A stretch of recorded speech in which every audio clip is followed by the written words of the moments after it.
Assalamualaikum warahmatullahi wabarakatuh.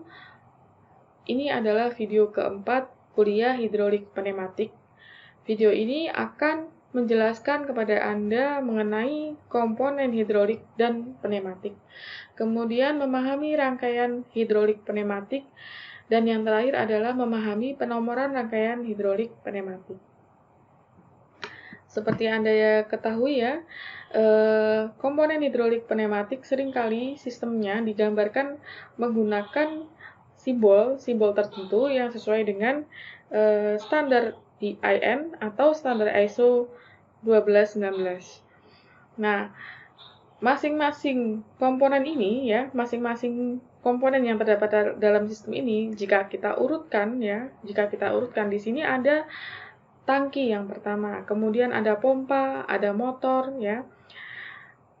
Kemudian ada katup. Nah, kemudian Anda jumpai kembali di sini juga ada katup, kemudian di sini ada silinder atau piston ya. Nah, jika kita urutkan dari bawah ke atas ya, yang pertama itu adalah catu daya. Yang paling bawah itu adalah catu daya.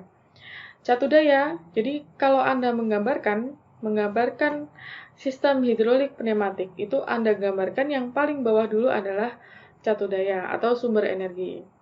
Sumber energi itu apa saja? Sumber energi itu adalah pemasok energi. Bisa yang pertama adalah pembangkit dari tekanan, yakni untuk mengalirkan fluida, yang pertama adalah kompresor ya. Atau bisa juga tangki ya. Kemudian ada pengatur tekanan, ada peralatan pelayanan udara.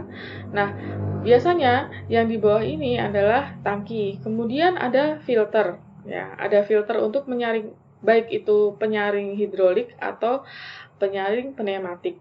Nah, kemudian di atasnya ada kompresor. Kompresor digunakan untuk sistem pneumatik atau sistem yang membutuhkan sistem yang membutuhkan udara ya atau gas. Nah, kalau fluida dalam bentuk liquid atau cairan, kita biasanya menggunakan pompa. Setelah di sini ada motor, kemudian ada pompa. Nah, kemudian selanjutnya Anda akan ketemu dengan sinyal masukan, elemen masukan ya. Elemen masukan ini bisa katup kontrol arah, bisa katup batas, bisa tombol, atau bisa sensor proksimitas. Nah, ini adalah katup kontrol arah. Elemen masukan itu berarti seperti pintu ya. Jadi pintu fluida, pintu bagi fluida itu mengalir. Jadi misalkan fluida ini masuk ke sistem, kemudian di sini ada pintu yang memproses masukan, sinyal masukan berupa fluida atau fluida baik itu gas atau liquida. Nah, kemudian di sini ada juga elemen pemroses. Selanjutnya adalah elemen pemroses. Elemen pemroses itu bisa katup kontrol arah lagi ya. Kemudian bisa elemen logika. Elemen logika itu seperti gerbang logika AND, OR, NAND, seperti itu. Kemudian bisa juga katup kontrol tekanan. Katup kontrol tekanan bisa Anda amati di sini ya. Jadi, fluida itu seperti ketika masuk, dia mempunyai tekanan tertentu ya. Nah, tekanan itu ketika lebih besar dari tekanan komponen-komponen hidrolik atau pneumatik di sini, maka tekanan itu harus dikurangi. Cara menguranginya ada dengan apa? Cara menguranginya adalah di sini kita berikan katup kontrol tekanan. Ketika tekanannya besar, maka katup ini akan membuka dan membuang kelebihan fluida yang ada di sistem ini ya. Kemudian ketika tekanannya sudah mencapai tekanan tertentu, maka akan dialirkan ke atas menuju elemen kontrol akhir. Elemen kontrol akhir ini adalah katup, berupa katup kontrol arah yang mengarahkan fluida untuk masuk ke piston ya, ke piston atau ke silinder.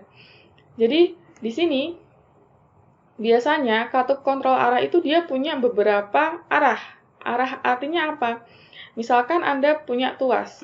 Tuas ketika ada di tengah itu posisinya netral, off.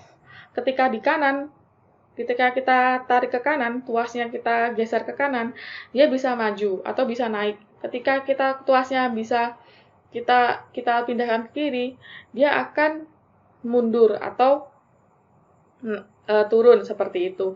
Jadi elemen kontrol arah ini fungsinya adalah mengalirkan fluida ke piston, baik itu ke kanan atau piston ke arah kiri, ke arah naik atau ke arah turun, piston naik atau piston turun. Nah, piston yang selanjutnya adalah elemen kerja atau keluaran. Elemen kerja itu berarti dari tekanan ini kita ubah ke energi gerak, ke dalam gerakan ya. Bukan ke energi gerak ya, tapi ke gerakan. Tekanan yang dialirkan, tekanan yang dibawa oleh fluida tadi akan dialirkan ke piston agar piston itu dapat bergerak. Piston itu nanti disambungkan dengan misalkan di sistem crane grabber. Nah, itu bisa naik turun itu karena adanya gerakan piston atau gerakan naik atau gerakan turun, maju atau mundur itu karena adanya piston yang bergerak tadi.